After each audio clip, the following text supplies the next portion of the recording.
जिंदगी में बुरा वक्त आए तो घबराना नहीं चाहिए। बुरा वक्त एक साफ और चमकीला आईना होता है जो बहुत से चेहरे साफ कर देता है। अच्छा वक्त तो एक काले बादल की तरह है जो तेज धूप को कभी कभी रोक लेता है। कुछ लोग जब रोते हैं तो इसलिए नहीं कि वे कमजोर होते हैं, बल्कि इसलिए क्योंकि वे मजबूत बने रहने से थक चुके होते हैं। किस्मत पहिए के चक्कर की तरह घूमती है, जो कभी ऊपर चला जाता है तो कभी नीचे। तुम भी जब ऊपर जाओ तो नीचे वाले का हाथ जरूर थाम लेना, क्योंकि यह कुदरत का कानून है कि अगले चक्कर में तुम्हें भी उनकी जरूरत पड़ेगी। रिश्तों के कमजोर होने की एक बहुत बड़ी वजह यह भी है कि हम एक दूसरे के गुस्से में कई बातें तो याद रखते हैं, लेकिन प्यार और सुकून में कई बातें फौरन भुला देते हैं। न तुम अपने आप को गले लगा सकते हो, न अपने कंधों पर सिर रखकर रो सकते हो। एक दूसरे के लिए जीने का नाम ही जिंदगी है। इसीलिए वक्त दो उन्हें जो तुम्हें दिल से चाहते हैं। न तो किसी से आदर्श होने की अपेक्षा करो और न यह सोचो कि तुम आदर्श हो। तुम दुनिया में सीखने आए हो। सभी गलतियां करते हैं, दूसरे भी और आप भी। बस दूसरों की गलतियां आपकी गलतियों से अलग होती हैं। हमारी आर्थिक स्थिति कितनी भी अच्छी क्यों ना हो, लेकिन जीवन का आनंद लेने के लिए मानसिक स्थिति का अच्छा होना बहुत जरूरी है। जिस घर में भाइयों में प्रेम और बड़ों का आदर सम्मान होता है, वहीं ईश्वर का निवास होता है। इंसान का पतन तब आरंभ होता है जब इंसान अपनों को गिरने की सलाह गैरों से लेना शुरू कर देता है। जो लोग दूसरों को बर्बाद करने की सोचते हैं, वे अपने मकसद में इस कदर अंधे हो जाते हैं कि खुद कब बर्बाद हो जाते हैं उन्हें पता भी नहीं चलता। खिल सको तो फूल की तरह खिलो, जल सको तो दीप की तरह जलो, मिल सको तो दूध में पानी की तरह मिलो। यही जीवन की नीति हो, रीति हो, प्रीति हो। लोग मीठे अमरूदों की तलाश करते हैं और फिर उस पर नमक लगाकर खाते हैं। इसीलिए आप सिर्फ अपना कर्म करिए। अगर आपको लगता है कि आपके द्वारा किया गया कर्म सही है तो अपने मार्ग से कभी मत डिगिए। दुनिया कुछ भी कहे, अपनी मस्ती में रहिए। अपने आप से कहिए, मैं खुश हूं, मैं स्वस्थ हूं, मेरा जीवन खुशियों से भरा हुआ है, मैं इसे पूरे आनंद के साथ जी रहा हूं। याद रखिएगा, जो कुछ भी आप सोचते हैं, लिखते हैं, आप उसी को आकर्षित करते हैं। जब आप बाजार से कोई वस्तु खरीदने जाते हैं तो कितने ध्यान से खरीदते हैं। बार बार यह सुनिश्चित करते हैं कि जितना दाम आप दे रहे हैं उस वस्तु से उतना ही लाभ मिले। यह मानव शरीर भौतिक जगत के लिए परमात्मा की दी हुई एक अनमोल भेंट है। क्या हम इस भेंट का भी उतना ही ख्याल रखते हैं? क्या हम इससे उतना ही लाभ उठाते हैं? क्या हम इसके महत्व को पूरी तरह से समझते हैं? यह अनमोल तोहफा है, ईश्वर की तरफ से हमें दिया गया। अपने जीवन को प्रेम से भरे। प्रेम का अर्थ अपनी जरूरत को पूरा करना नहीं है, बल्कि सुख दुख में साथ देने का अर्थ प्रेम है। जो बीत गया अपने अतीत को स्वीकार करें, अपने वर्तमान को संभालें और बिना डरे अपने भविष्य का सामना करें। याद रखना, जीवन में अधिकांश गलतियां जल्दबाजी में लिए गए फैसलों के कारण होती हैं। सोचें, विश्लेषण करें और फिर उस काम को करें। और अगर फिर भी गलती हो जाए तो कोई बात नहीं, उससे सीखें, अनुभव लें और दोबारा गलती न दोहराएं। हर सुबह अपने आप से बोलिए, मुझे अपनी जिंदगी से, अपनी किस्मत से और किसी से भी कोई शिकायत नहीं है। मैं ईश्वर का धन्यवाद करता हूं जिसने मुझे खूबसूरत सी जिंदगी दी है। मेरा मन पूरी तरह से शांति और सुकून से भरा है। हर सकारात्मक विचार आपकी जिंदगी में सकारात्मक मोड़ लेकर आएगा। चिंता से चतुराई घटे, घटे रूप और ज्ञान। चिंता बड़ी अभागिनी, चिंता चिता समान। तुलसी भरोसे राम के, निश्चिंत होई के सोए। अनहोनी होनी नहीं, होनी होए सो होए। चिंता किस लिए करनी, चिंता चिता के समान है। जो होना नहीं है वह तो होगा ही नहीं, तो फिर चिंता कैसी? और जो होना है वह होकर रहेगा, तो फिर चिंता किस बात की? चिंता मुक्त रहो। जीवन उतना भी कठिन नहीं है। जीवन को कठिन हम खुद ही बनाते हैं।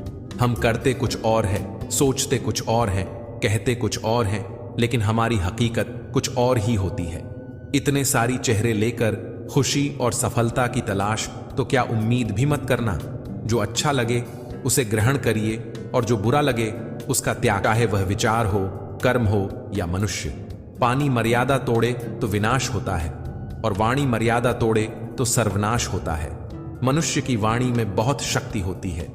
उसमें बाण जैसी धार भी होती है और बांसुरी जैसी मिठास भी। यदि सोच विचार किए बिना वाणी का प्रयोग किया जाए तो अर्थ का अनर्थ भी हो सकता है। वाणी से विकास भी हो सकता है और विनाश भी। जब किसी दुख से घिर जाओ तो यह बात याद रखना कि काटा हुआ वृक्ष भी फिर से बढ़ता है और क्षीण हुआ चंद्रमा भी दोबारा बढ़कर पूर्ण हो जाता है। प्रकृति परिवर्तनशील है। जो इस बात को समझ जाता है वह विपत्ति में घबराता नहीं। छोटी मोटी घटनाओं से हताश मत होइए। देखा है ना, जो चंदन घिस जाता है वही भगवान के मस्तक पर लगाया जाता है, और जो नहीं घिसता वह सिर्फ जलाने के काम आता है।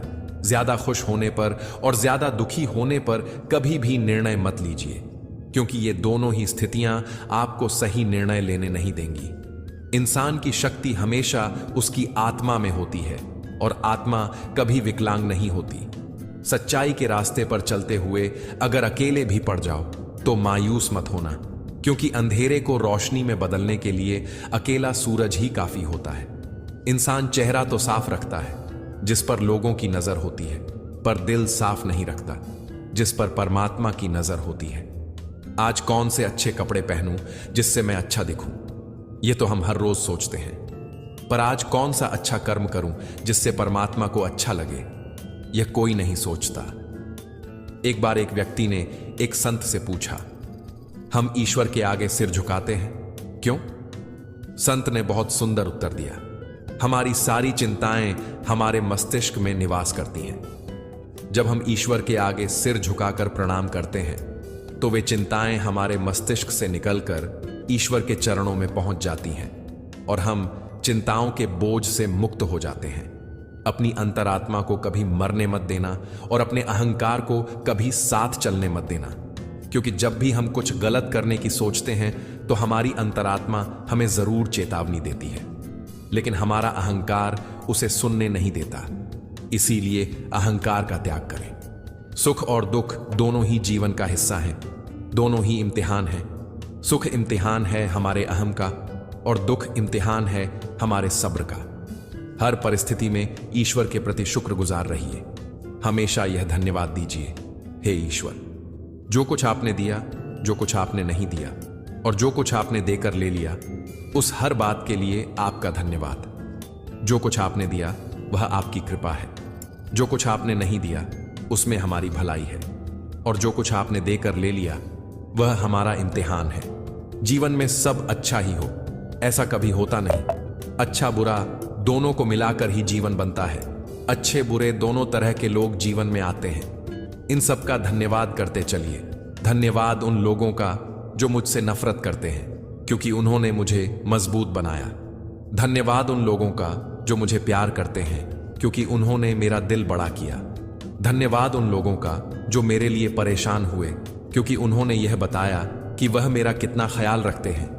धन्यवाद उन लोगों का जिन्होंने मुझे अपना बनाकर छोड़ दिया, क्योंकि उन्होंने यह एहसास दिलाया कि दुनिया में हर चीज आखिरी नहीं होती। धन्यवाद उन लोगों का जो मेरी जिंदगी में शामिल हुए और मुझे ऐसा बना दिया जैसा मैंने कभी सोचा भी न था। और सबसे ज्यादा धन्यवाद मेरे परमात्मा का, जिन्होंने मुझे हालात का सामना करने की हिम्मत दी। हे मेरे ईश्वर, अगर आपका कुछ तोड़ने का मन करे तो मेरा गुरूर तोड़ देना। अगर आपका कुछ जलाने का मन करे तो मेरा क्रोध जला देना। अगर आपका कुछ बुझाने का मन करे तो मेरी घृणा बुझा देना। अगर आपका कुछ मारने का मन करे तो मेरी इच्छाएं मार देना। और अगर आपका प्यार करने का मन करे तो मेरी ओर देख लेना। मैं शब्द, तुम अर्थ, तुम बिन, मैं व्यर्थ।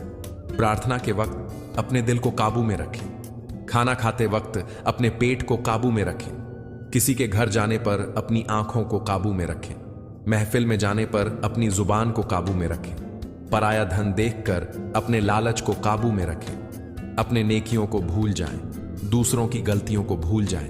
अतीत के कड़वे संस्मरणों को छोड़ दें। दूसरों को नीचा दिखाना छोड़ दें। दूसरों की सफलता पर जलना छोड़ दें। दूसरों की धन की चाह रखना छोड़ दें। दूसरों की चुगली करना छोड़ दें। दूसरों की सफलता पर दुखी होना छोड़ दें। और फिर देखना जीवन कितना आनंदमय हो जाएगा।